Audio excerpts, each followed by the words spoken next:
Hey everyone, we are streaming.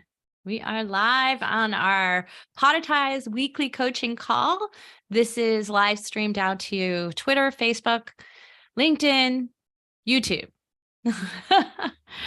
So if you're on any one of those platforms, welcome. Although I'm debating, and I would love to hear for those of you, if anyone is watching it on Twitter, please let me know if you would like us to keep our Twitter, because we're actually debating about quitting Twitter altogether. It's something we're working to simplify our social media platforms. And we've been doing it on all platforms since we started Podetize, and we are almost to our 6-year anniversary. We were just debating that. Our team thought it was 7 years. And I was like, I think we celebrate birthdays in arrears. Like you finish your 6th year and that's the celebration, not you start your 7th year, which is technically what we're doing. So anyway, we're about to celebrate that later this month. And my internal team was working on it. And we were also saying, you know what, it's time to evaluate. Do we stay on all platforms? And Twitter is the question we have. Is there a future in Twitter? Is there a past in Twitter? There was at one point. It was working when we first started using it, but not so much now. So if you're watching on Twitter, hey, reach out to us. Let us know you'd like us to keep it there because, there's an internal debate right now. Really good ask, Tracy, because we really don't have visibility. No, not if somebody doesn't reach out. I mean, I can see how much replays it's getting or whatever that is. And it's just almost like still really questionable right now as to the live stream on YouTube is very worthwhile. We still see a decent amount of replays and views on Facebook, live views on Facebook from clients and from non-clients. LinkedIn is definitely, we're doubling down on LinkedIn. So I don't think that's a question as to where we are on that. That one's working, but Twitter, I think, is still up for grabs. So question about that. So for those of you who are just joining our live stream and have never met us before, I'm Tracy Hazzard, and this is my partner and co-host and co-founder of Podetize, Tom Hazzard. So we're going to be doing something that we have to reveal each week. So those of you who are on Zoom and are our clients, if you're a new client, you're hearing this for the first time, but if you've been here before, sorry to repeat, but important for us to reiterate this. When we do these coaching calls, we are demoing how to record your podcast in amongst your coaching calls. So kind of like very meta, and not in the meta like Facebook meta sense, but meta in the idea of like we're demoing it and doing it and sharing it and revealing what we're doing at the same time, like all in the process here as we live stream. So we ready to get started with the topic for today? I'm ready. Okay, let's go. Let's record our Now that you say that, I got to make sure I had that audio file queued up. Oh. And now I've got I know where it is. Yeah, I have it. It's in my, it's in Apple Podcasts app, but I remember now. I had it originally on the web, but we're going to play an audio clip today as a demo, as a part of our because it's an important thing to share with you all. Okay, so yeah, I've got that. When the time comes, I've got it queued up and I'm ready. You gonna go? Okay, I'll go. You like to start? Okay. Welcome to Feed Your Brand. I'm Tom Hazzard with my co-host and better half, Tracy Hazzard. And today we're going to talk about defying the norm, rule-breaking podcast strategies for fast growth. Now, this is something I think, Tracy, you and I have said.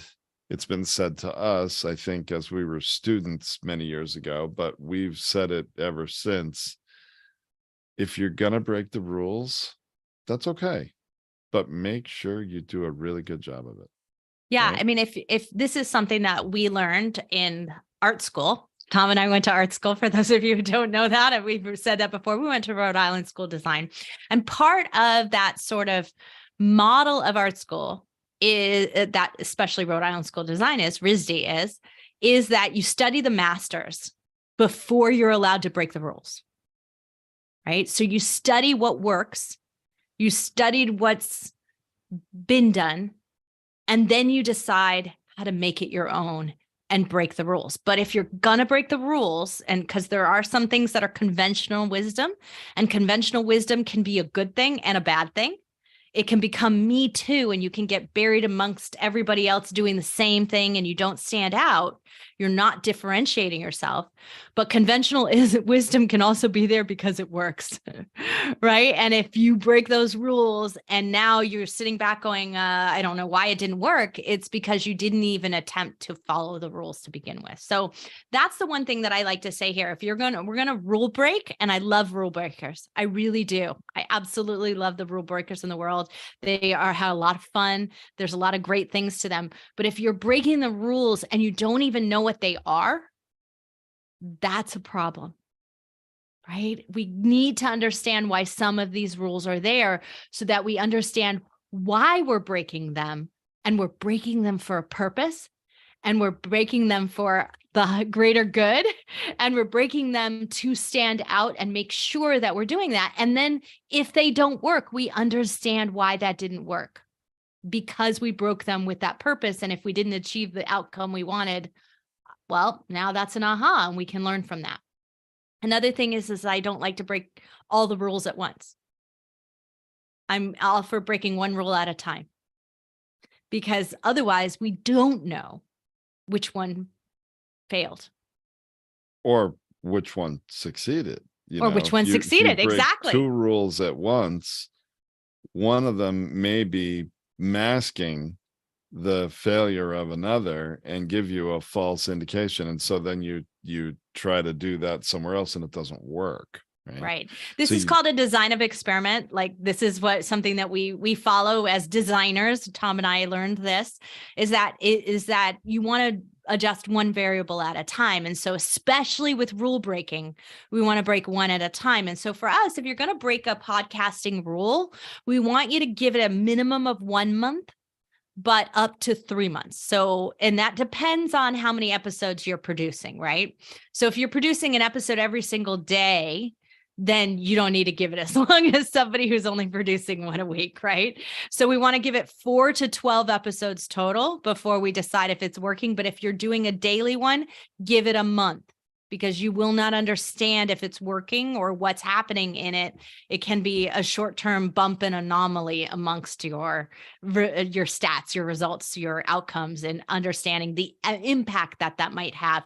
Also, because you need time for people to listen to it, catch up, and then respond to you. And when we're producing a daily show, we have a little bit of overwhelm, and while they may be downloading the show, they're not necessarily listening to it. They need time to catch up, especially in a daily. So give your listeners time to catch up with you in the production side. So 4 to 12 episodes total if you're doing a weekly, and 1 month if you're doing a daily, or 2 to 3 times a week if you're doing more. Think about it. Giving it a month would be a good amount of time for you. Sounds like some good advice, Tracy, for sure. So let's talk about, share some examples of some rules that, you might break, and maybe why. Well, let's talk about the criticalness of differentiation, right? Especially in social media, especially in, I'm going to say, websites where there's I don't know what the last count was, like 1.6 or 8 billion websites or something crazy like that number. I don't even know what it is today. That's last year's number. There's over 1 billion YouTube channels. Like, when we're talking about differentiation, it's greater and more magnified in social media and on video than it is in podcasting. So I just want you to understand there's a magnification situation there, because there's so much noise in all those other places. Podcasting's not as noisy. There's 2.5 million podcasts, 2.6 or something last time I checked it, something like that. But there's only about 400,000 active at any given time. So it's not as noisy when you're looking at active podcasts. And that's really critically important, that if you're going to defy the rules, make sure you're looking at the people who are actually producing them right now, right? And so, Tom's got 1.1 billion websites, Tom. On the internet. That's the current count. Yeah, 1.1 billion websites. So, but that's not active. And I want to remind you, the stats are the total number of live websites, but that doesn't mean that they've updated them recently, right? So well, no, think you're about gonna have it. websites all over the map as to Yeah. whether they're dormant or active, but there's 1.1 billion websites that are figuring into Google search. And it's very interesting because we talk a lot at Podetize about, you know, standing out from the crowd, being found, being heard. And there's a couple of ironies there. Yeah, you're right. 1.1 billion websites, 400,000 active podcasts. That's a much smaller pond to rise above the crowd in, right? On the one hand. On the other hand, your podcast is only able to be discovered in that small pond on a small set of data. There's more data you can put about your podcast on your website to get you found. And the great part is Google doesn't discriminate. They want the most relevant content they can find. So you can And compete. Current. Yeah. And you can compete among those 1.1 billion podcasts using your podcast as the fuel. You can rise above, and certainly for certain phrases and things in your niche. So there's sort of the 1.1 billion is scary on the one hand. On the other hand, I'm not scared of it at all, because Google does not care about anything except you're putting out quality content that's relevant. You compete against the biggest Fortune 500 companies for content. You've got better content, they're going to put you above them in the list. So it's right. So that's what I want to mention here, is that the conventional wisdom, the things that we shouldn't rule break on, are consistent and constant. Consistent and constant is a bot rule in every search engine, whether it's podcast search engine, YouTube search engine, Google search engine for your website, any search engine, but it's also a human characteristic. Humans like consistent and constant. We trust consistent and constant. So those things, when we look at that conventional wisdom, I don't want to break that. But can I break some things within that? As long as I'm being consistent and constant, I can break a lot of rules on capturing your attention and doing different things. But there are these people who talk about pattern disrupt. Okay, that's a differentiation, pattern disrupt. We try to do it when we write an email. Maybe sometimes when we write a subject line to an email, we want to capture your attention. So we do something that's a disruptive pattern in our languaging for that. But what we don't do when we send out emails, and anyone who tells you otherwise is lying to you about it, it can really harm you, is that you don't deviate from being consistent about sending out emails regularly. Right? There's still consistency and constancy in how we reach out and how we utilize our emails, because lots of things break on the technical side if we're not consistent and constant in our email. Same thing happens on our website. Same things happens in our podcast, but it's because it's both a human and a bot requirement here. Like we crave it. And so that's one of the rules that I do not want you to defy, no matter what happens. Keep that consistent and constant. I can't tell you how many times I have existing podcasters come to me and they don't understand why they're not getting found through their podcast. And then I look at their publication schedule. They haven't published in 4 months, 5 months, 6 months. It's like, I'm not You're not really a podcaster. Really understand what the sort of expectation is from a listener perspective of a podcast. They want to hear what you've got next for them. Not always are they just interested in listening to what you've done in the past. And even if they did have listened to you for a long time, they already heard what was in the past. They don't want to hear it again. What's new? What's in it for them now? Right. So certain conventional wisdom, this one, do not mess with. There's a really so many technical reasons why that are going to prevent you from being seen, heard, and found, so that what you do that's so wonderful and different will never be found. And that's what we want. If you're going to defy the conventional wisdom, if you're going to defy how this works in the podcasting space and want to be seen, heard, and found, then you're going to have to do it right. And some of the things you have to do within the rules. And that's the one rule, it's consistent and constant, that you do not want to defy. Now, once you're in that, the next rules to defy is I really need to stand out. I want to capture attention. I want to make sure that you find me. So the reality is that there's so much today that is bot, that is artificial intelligence, that is cookie cutter because you followed somebody's guide and rules. Look, we're out here telling you what some of the rules are here at Podetize. We're sharing them with you. But when we do it for and with our clients, we're also doing it in what we call a bespoke way, a way that finds your brand, that finds your personality, that builds that within the model, right? We want to do what works, but we don't want to adhere to it so that we have no personality left. We bring nothing to the table at the end of the day. That's us. That's not why someone's going to listen. Someone's going to listen to your show. Someone's going to find your show. Someone's going to choose to subscribe to your show and check it out because something appealed to them. And that can only come from bringing you to that model, right? So how do we bring personality, humor? That's some of the most important things that you can bring to it. When we follow, look, how many of you have gotten emails that obviously were templated and like somebody said, plug your company name in here and like everything else is like it's all a template. How many times do we see headliner audiograms that are templates that look like everybody else's out there? And I don't even know that it's my podcast being shown there.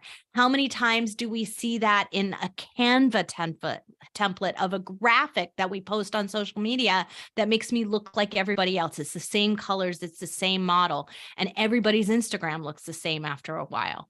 That's not okay. We need to bring our personality. We need to bring our brand to it, but not overly brand that. Like, remember when I talked about pattern disrupt? Let's disrupt it on occasion on ourselves as well. Our own brand needs occasional disruption. It happened recently that our team was putting out everything in Podetize blue. And I was like, guys, I don't want every end card to our videos be all Podetize blue. Mix it up a little, come up with an accent, do something different, make sure people capture their attention. And so my team was like, oh, right, I forgot about that. And so we want to do that. So we don't want to also have everything be so branded and so us that it loses meaning. Yeah, it's true. If everything is the same, people stop paying attention. I've seen it, right? Right. And especially when you're saying something that is similar to other people, we might need to say it in a new way, say it in something that has a little bit of personality. I categorize our humor here, and our humor comes from our wonderful creative director, but a little bit from Tom and I. Like, it's like Tom and I magnified. And so I consider it to be a little bit of what we would call snarky geek. And snarky is something that that your stepfather says. And so my stepfather-in-law, he says this, he says, oh, I don't like things when things are too snarky. But I think that sometimes when we were like, guys, how many times do I have to tell you consistent and constant? I get to be a little bit snarky about it because I've repeated myself so much, right? But I can still bring some humor to the repetition about it, right? And so we like to call that snarky geek. So Tom and I throw in like, so it's about to be May 4th tomorrow. We're recording this day before that. And May 4th is May the 4th be with you in our household. We really care about that. And to not put out a social media post on May 4th would not be in characteristic of our humor, our direction, our geekiness that Tom and I have. And it needs to happen, right? So you got to bring you to the table.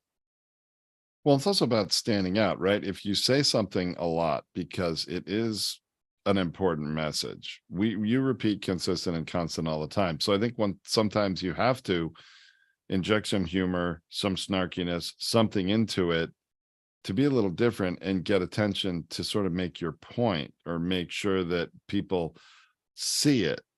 You know, that it sometimes takes people hearing something many times before it really sinks in. Right. Right. And so bringing humor to it is one great way to do that. Now, maybe you're not funny. That's okay.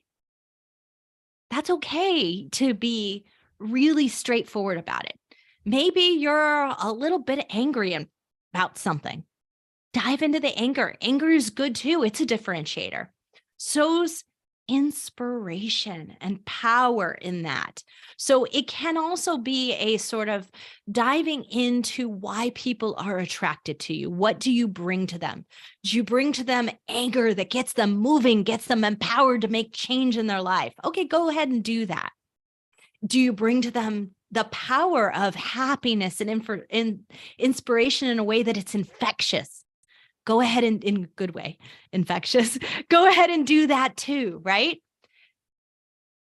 If you got humor, play to it, because when you make people laugh, they pay attention. And that's something that I want to bring to us today. Like, we've got an example of something that made me laugh. So something that Tom and I repeat again and again is that intro outros are way too long. Like, there's a lot of coaches, gurus in the podcast world, and I'm using air quotes in the in the video. If you could see it, if you can hear it, hear the air quotes here, right? Podcast gurus, right? And one of the things that they say is like, oh, you have to make sure you tell everybody all about you and share everything about you and sell in the very first 30 seconds and 1 minute of your show. And that means in the intro.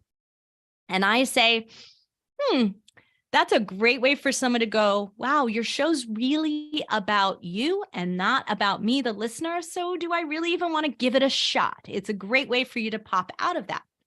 But the outro's a great place for that as well. Although we have binge listeners who go from the intro, from the outro of one straight into the intro of the next. So you have to also pay attention to the length. So that's why Tom and I are very conscious of the length. And one of the things that we say again and again is we highly recommend switching things up. If you've been doing this for a while, or if you followed these gurus and made a really long intro and outro, then go ahead and switch it up and shorten it. And 30 seconds is our ideal here. However, if you're going to make it longer, you better make it absolutely interesting. And if you can do that with humor, there's no way I'm going to tune out. So here is what Tom's going to share with you is one of the best outros I have ever heard. It's on the show called Therapy Bites. Doc Keith is just fantastic. I've been on his show. He's been on my show. So there's a bunch of swaps. There'll be a link to the blog post in this episode so you can hear what that is about. And there's tons of his humor. He's very funny.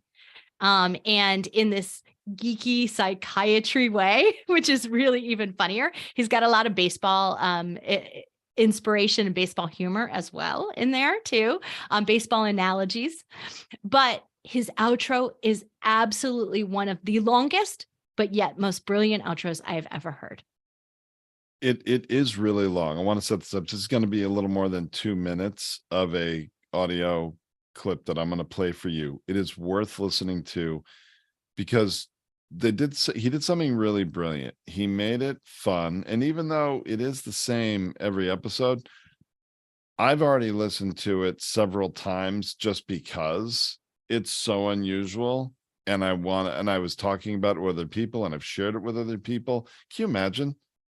I'm in the podcast industry and I have shared somebody's outro with other people just because the outro is so great. That doesn't happen every day in a podcast, right? So check this out. I got to make sure I share the sound. And all right, I'm playing this from, where is it? There it is. Apple Podcast desktop app. So hopefully you all can hear this. Government legal gobbledygook. Therapy Bites is not intended as a diagnostic or as an alternative to professional clinical treatment. Resources and advice are for information and entertainment purposes only. Brought to you by someone saying things you don't like? Tape that nagging loudmouth shut. Government-approved speech tape. Gas tape. Now available at your local hardware store. Therapy Bites Art Lab is not an approved, endorsed, authorized, butt-kissing affiliate of the United States Special Offense Assessment Police. SOAP for short. Warning. Consumption of Therapy Bites Art Lab content by Kool-Aid drinking, stinking, thinking, social media, pseudo-psychological pushing, wacky woke, anti-free speech, mumbo-jumbo advocates may cause spontaneous internal skull combustion, stomach discomfort, and/or laxative effects. Allergy warning. Therapy Bites is manufactured in a facility that challenges nutty distortions, processes nuggets of accurate, realistic thinking, and life-affirming beliefs. This is the audio version of the legal fine print. Why are you still listening to this when you can catch the next great episode of Therapy Bites Art Lab with a good friend or family member? Really? Are you still there? This is getting silly. Move on to the next psychologically thrilling episode of the best advice on the net. No copay required. Me eat copay. Yeah, with Dr. Heath and the T-Ball team. Go ahead, don't be podgoraphobic. Scoot, scoot, scoot. On to the next episode. Gotta love that. I love that sort of like, are you still there? Why are you still here? Like, move on. Seriously. I mean, it's. But he for also those of does. us- In there is you hear that moment where he says, share it with, go on and listen to the next episode with someone you love, with someone, you can share it with. So he's inviting them to do that in that process. So there's a lot packed into this wonderfully energetic and fascinatingly funny and, kind of extra long outro that captures your attention and definitely disrupts your pattern of thinking, gets you in the mindset for that next episode, which is also really important. So he is being conscious of that flow in the bingeability of shows from one to the next.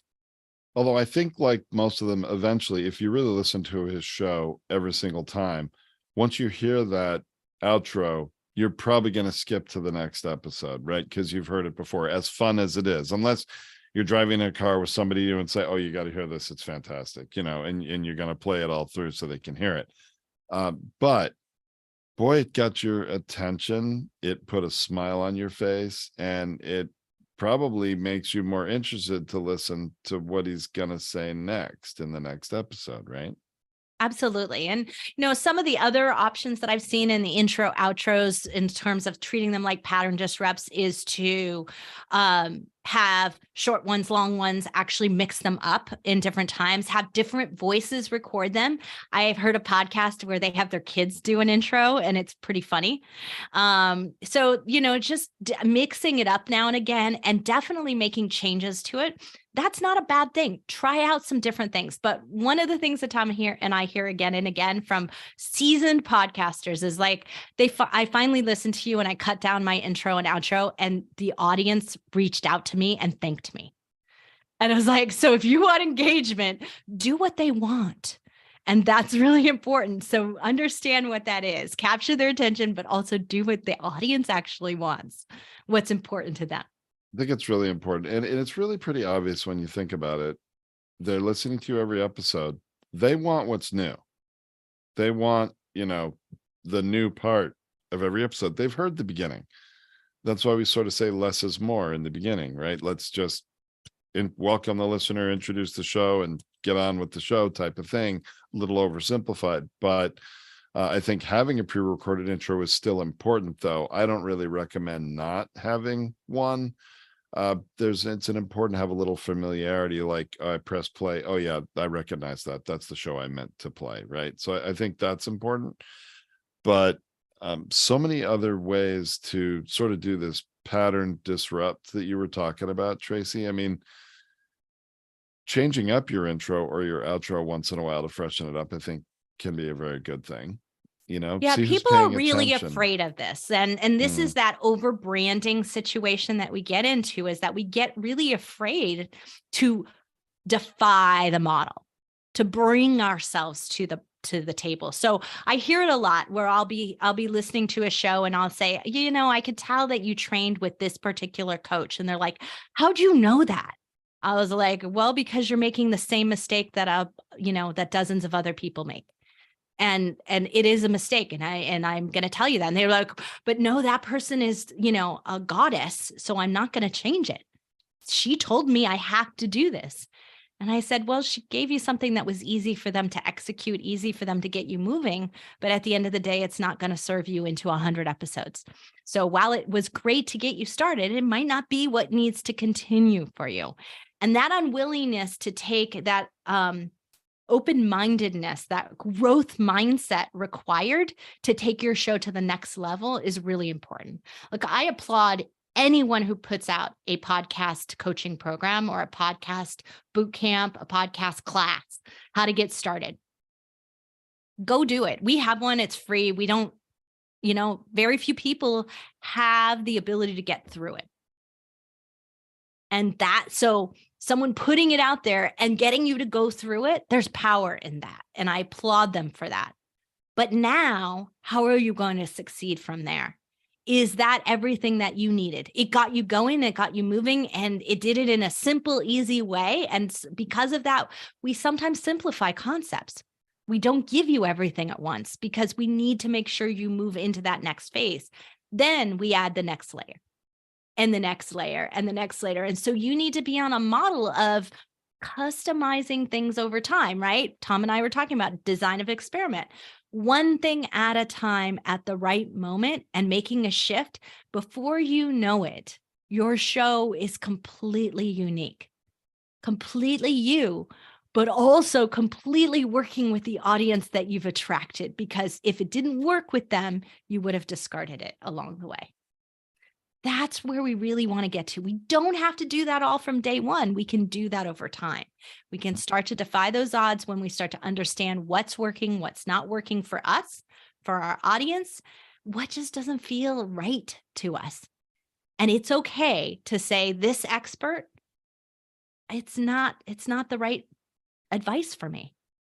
Or it's not the right advice for me anymore or going forward. Exactly. As you said, maybe it got me going, and that's great. I agree. Anybody who's putting out a podcast on a regular basis, congratulations. That's awesome, because, that's at the end of the day, you got to bring your message to the world if you want to be heard. And I'm glad you're doing it. But how can we get you more from it?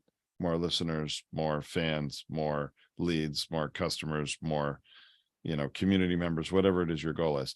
I want to just mention a couple things, Tracy, about rule breaking. Doesn't necessarily have to mean you do something radical. It just means you're changing it up a little bit. You say you are consistent and constant. You publish every Wednesday, like clockwork. Your audience is used to it, but you've got an important point you want to make. You want to stand out. Hey, here's a thought. Bonus episode. Publish one on a Friday or or on a Monday. And I don't mean not on your Wednesday. I'm saying an additional one. Show up at an odd time on a different day with additional value for your listeners. That's going to get their attention. Whoa, this one's so important. They didn't wait to put it out another Wednesday, or they didn't wait to put it out at the end of 3 or 4 more they've got already in the queue. They gave it to me sooner. Right. Here's another one that we hear a lot. I have to have guest episodes. You don't have to have guest episodes. Now, you are sacrificing some growth models by not having guest episodes because you don't have somebody else sharing your show with you and for you, right? But that doesn't mean that's the right model for you. That is critically important. There are other ways around it. I can't tell you how many guest models there are out there of podcast types that I could come up with off the top of my head. There's one that's right for you. That might be a way in which your guest is more like a debate than a guest. They're not a feature. You and them are debating. That sounds like a really interesting model, and it's putting you on an even playing field so that they're not being featured. They're in debate and discussion with you. That's still topic focused at the end of the day, and you're still getting accomplished what you need to accomplish from your content production side, but you're also getting across talking about what you want to talk about. Solo episodes, mixing them in. I hear more and more podcasters doing that and both in addition to and or mixing up their month and doing less guest episodes and more solos, but not doing necessarily 100% if they're still in the growth mode of needing to grow to their listener base and they need the outside help, they're mixing them together. So there are ways to break the rules and still get what you need, but you might need a consult. You might need to talk to someone who's doing this, who has an understanding of what works and what doesn't work. It's one of the reasons we offer our appraisals and our options to have a call with us for anyone out there, because we want you to keep podcasting. And the more the industry keeps podcasting, the better off it is for everyone else. Our show values grow, advertising values grow. If that's what you're looking for, outcome value grows for that. So, but not being open to, this isn't working for me, I'd like to do something different, and not being open to a new idea and consider testing and trying that and holding fast to the way you've been doing it. That's a recipe for headed into pod fading, because the more it's not working for you, the less it starts to work for you.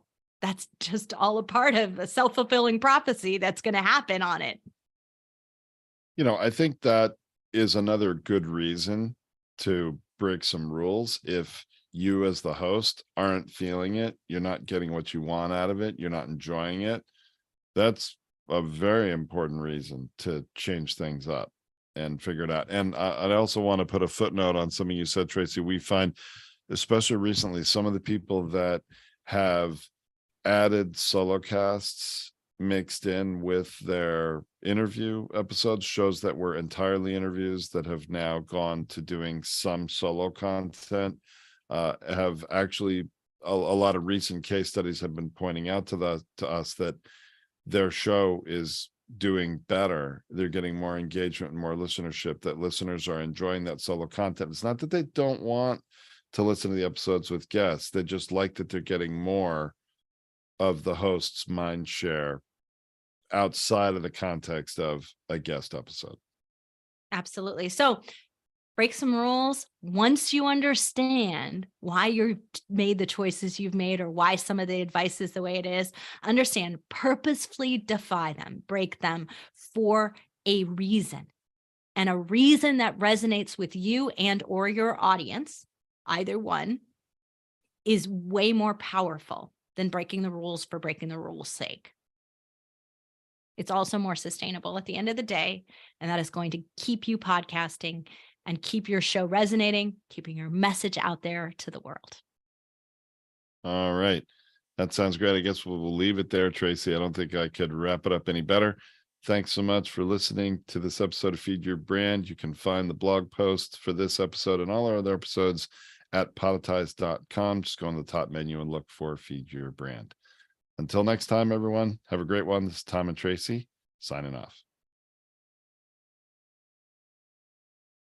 All right. All right.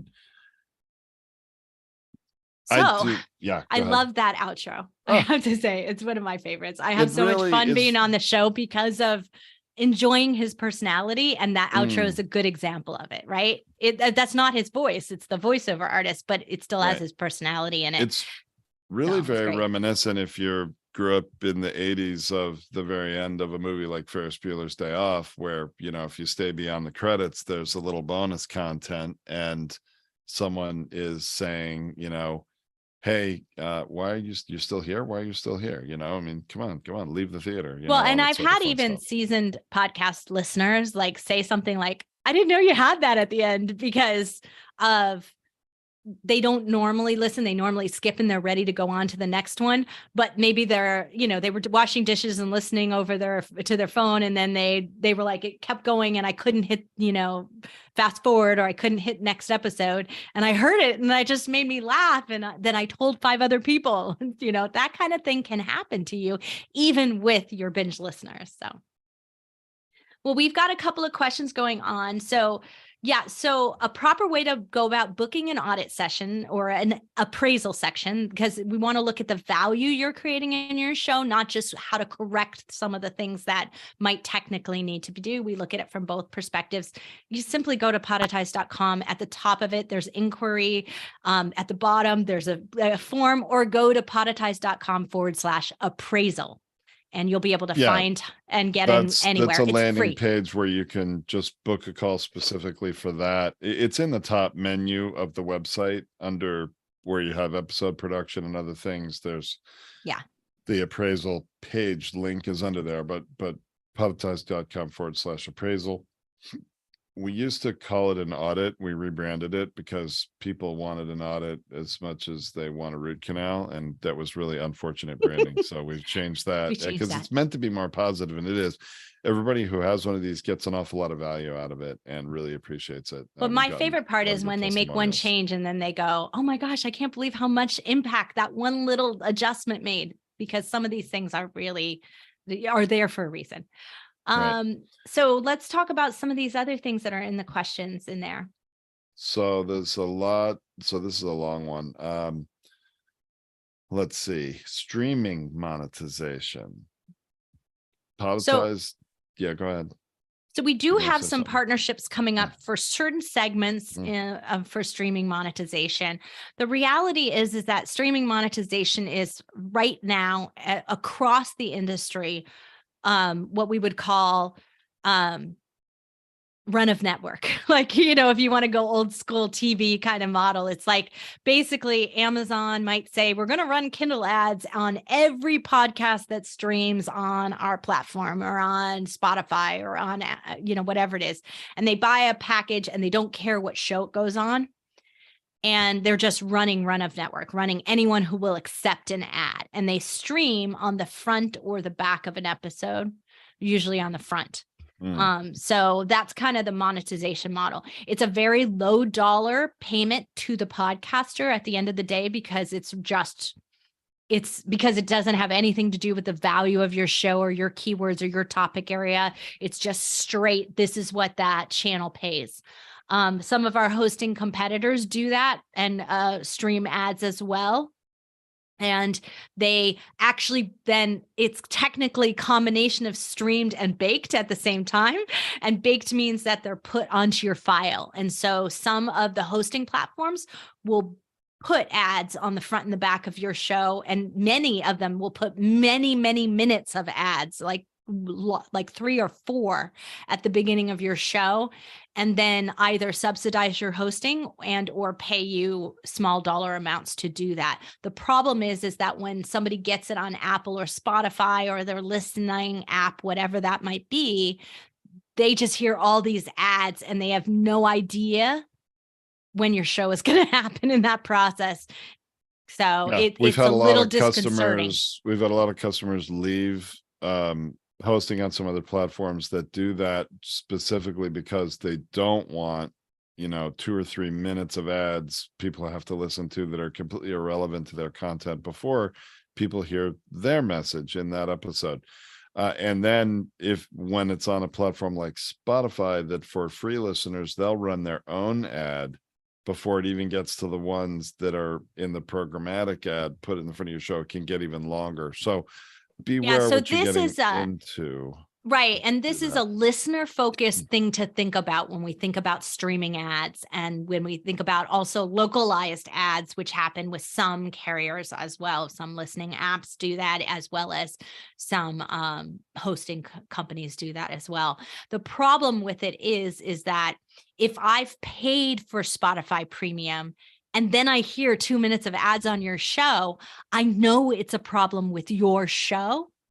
And I immediately might unsubscribe because I chose to pay to have no ads because that's important to me. And now all you do is serve me ads before you ever even give me any value. So you're less likely to capture those listeners, which are the listeners with money. They're the ones willing to pay for a subscription somewhere. So it's counterproductive for you to do streaming ads. That's how I feel about it, unless they're truly relevant to your topic and within your niche. So we're actually working on some deals at that way, and they won't be streaming. They will only be baked in because it makes more sense to do it that way. So I want to address a couple of key questions. There was a lot packed into this one question here in the webinar, is that so just to be clear, Spotify does not pay you, the podcaster, for ads they stream. They're helping themselves, putting streaming ads on the front of your show, and they're trying to convince listeners to pay for a subscription with Spotify to remove the ads. So they don't share that revenue with you, the podcaster, at Spotify. The programmatic, not for the streaming ads that come to free users of Spotify. Just be really clear on that. Right. And nor are they sharing, if people are premium users paying to not have ads, they're not sharing any share of that premium fee they're getting with the podcaster either. They're not. So there's not a revenue share there. The programmatic ads will generate some revenue for you if you want to opt into them, if you're on a platform that has it, but it's such a small amount of money. We haven't offered that at Podetize. We could, but there's not enough money really in it for the value of what, meaning for the distraction that the listeners are gonna. It's a trade-off is what Tom's saying, right? Is there's a trade-off between listener experience and you losing listeners who will buy your programs, buy your books, come to you and do business with you, versus those that are listening to just get free value and we're never going to buy from you at that time, right? If that's your entire audience are those that are never going to buy from you, then maybe you do need to recoup some money in advertising. But if you have plans to sell your audience programs, books, coaching, services of any kind, software, any of those things, be really careful about the mixed messages that advertising sends to them, because it may be confusing your audience.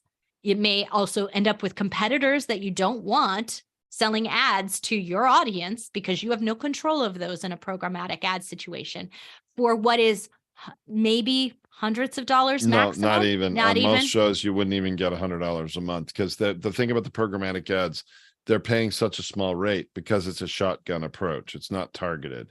They'll put it on any podcast. It has nothing to do with what the topic is of the show. Yeah, we see split ads being somewhere around $10 to $13 per 1,000 listener is usually your split. On most of those type of ad programs. So thinking about how many listeners you have, remember, it's also for some of those platforms, it's only on your current episodes. It's not on your entire downloads across your entire thing. Some pay only on the streaming, not on the downloads. So in other words, it's only if it's played and streamed, do they pay you dollars? Well, that's because there's some ad systems that they can only do streaming. They can't do it when it's downloaded. And then, but just as an example, folks, yesterday I met with an advertiser who is looking to advertise on certain real estate and finance related shows, of which there are a lot. He's willing to pay, $50 per 1,000. And that's more meaningful. And when you have a show, like we have a lot of real estate shows that have 30, 50, 75,000 plays a month, you can do the math. And it's like some meaningful money. It gets into the thousands of dollars a month. We used to do $100 per 1,000 for our show on 3D printing because the topic was so valuable. And there are some advertisers that will pay those kind of rates, but it's not a program you can opt into globally. Those relationships are more targeted, I think, individualized. Now, there's another question. So Podetize does handle distribution to all the platforms. Okay. So the question is, how your profile for your show. Yeah, we submitted it to Apple. We submitted it to Spotify. But it belongs to you. Let's be really clear. So there's a different process on every platform, and not every platform even does it. I mean, you own your RSS feed, you're in control of it. And on most apps, there's not any kind of analytics to view on the app side. The one big exception to that is Apple. And Spotify. Very limited. But it's very limited, Very, right? very Absolutely. But limited you as to can what log they in and have. see something. You can see something. So on Spotify, the process is you just go on in and claim your show. They'll send an email to us and we'll, agree and release it, and it'll transfer it to you from how we submitted it. And if you have any questions about that, you can reach out to Christina at podetize.com. She's our employee who is specialized and understands all those details, can give you instructions. On Apple, there's a similar process. I believe if you have an Apple ID and you provide it to, there's a particular code. It's a management system in play. Transfer it to your own Apple ID account so you can see all the analytics there. Again, reach out to Christina for questions on that. But you can in your Podetize dashboard, you can see all the links to all of those. So you'll be able to see absolutely where you're syndicated, if you want to think of it like that, where you're being served, your podcast RSS feed is being served to. So all of those links are there, but they belong to you. And this is something to be really clear. We are not registering you under our account. We're managing you. There's a difference. Yeah, we do submit it. And initially, like on Apple, it is under management of our account, but we're very happy to transfer it to you. You, like Tracy said, you own it. There is value in having us still associated with it. And there's a way that we can still have access to your account. And that way, if there's ever a problem with Apple, as we have experience with some customers, it makes it much easier for us to communicate with Apple support on your behalf in order to get something fixed. Fortunately, we haven't seen a lot of that this year. And last year there was a lot more of that. With the way the management on Apple works is that as long as you have your email for your show, you have access to it. So you still have managed access to it. So. Right. And it is helpful. I mean, and it's like you said, it's your show. You have every right to have it only in your control and only under your Apple ID account on Apple Podcast Connect. You can do that. But then when you have a problem, you've got to communicate with Apple because they won't talk to us, because it's not our show and we don't have any relationship or management association with it. But when we are associated, then we can and will communicate on your behalf to help solve any problems. If they come up. Fortunately, like I said, we haven't had a lot of problems come up. I mean, there's been random things, like someone's show's been with us for years. All of a sudden their show is gone from Apple. Like just one day, poof, gone. And no understanding why. And when we look on the back end of Apple, the show's still there. It's still a part of Apple's system and has an Apple ID for the show. Wonderful. But some technical glitch took 6 weeks to resolve with Apple. And there was an extra 2 weeks dealing with that because on that particular show, we didn't have association with it. And that had to be updated, and then we could communicate on their behalf, and eventually had to go to an executive level to get someone to just really look at it and flip a switch somewhere to refresh it. And all of a sudden it was back on Apple. It can be really scary when things like that happen, but it's very unusual. And yeah, I can count on one hand the how many times it happens. It's probably happened 3-4 times out of the 1,000 shows, or at the over 1,000 shows we've syndicated. But it's one hand. Software, it's systems. There can be glitches. Just be aware. Yeah. Okay. Anybody else have any questions? Looks like no comments on social. Okay, great. That's good. All right. Well, let's see. Next week, I have I will good be topic. Here. Tracy won't be there. She's going to be away. And please come back, even though it's just me. But I've got a really good topic. Oops, I just went 1 week too far ahead. Nasim, just dropped in the chat here for you. Oh, okay, great. What you need to know before you change your website, and this, a lot of our customers who are almost everybody has a website for their podcast, their own website that's the home for it. And the reality is you can and should create a new website, change your website if that is within your business plans and is going to meet other needs you have for growing your business and doing whatever you want to do. Obviously, it's your business. You have every right to do that. However, this episode, next week, we're going to talk about a lot of things you probably just aren't aware of that you want to be aware of when you're going to change a website. There's a lot more involved with your podcast and all the podcast blog content that is created value in your existing website, that when you're going to make a big change of your website, you got to make sure you don't accidentally lose that value. And we've had a couple of cautionary tales that I'm going to share with you that happened very recently with existing customers when some company convinced them to create a whole new website.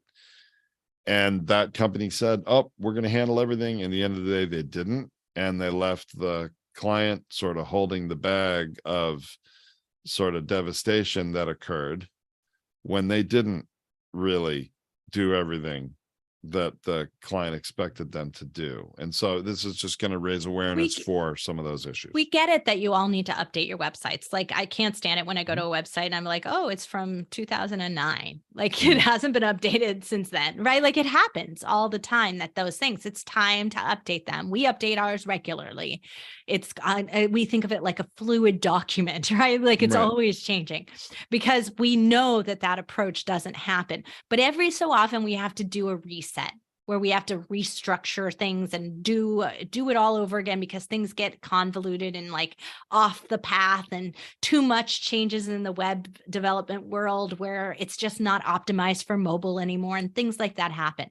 And we also understand your brand changes and you need a stylistic change and you need all of those things. But what you don't want to do is lose all the value you've created by making some mistakes or by making some choices. And this is where it mostly goes wrong for you, is they say, oh, you don't need this, you don't need this, you don't need this. We're not going to add it to your new site. And when they do, they basically break the visibility of your podcast in that process. And we need to make sure that you don't agree to those things. Or that if you're going to make a business decision and make a change that is going to have an impact like that, that you do it with your eyes open, that you're fully aware. That's all. So I'm going to try not to get too off on the technical deep end. We're going to provide a checklist of things that, that you might want to make aware of, keep on hand, that when you're going to maybe contract with someone to get a new website, you can give them, say, you're going to maintain all these things, right? And make sure that they know what they're doing, things like that. But going to be very helpful. A few stories just so you have some context. And I think I'll be traveling and miss all of you, but I will try to tune in if I have an opportunity, but we'll see. And that'd I'll be back fun the if you following can, week. but otherwise, next week would be me. All right, everyone. Thank you for tuning in. It's been a fun hour. Hope you got some great value, and we'll look forward to seeing you again next week, or I will anyway. And I'll see you in a couple. Take care, everyone.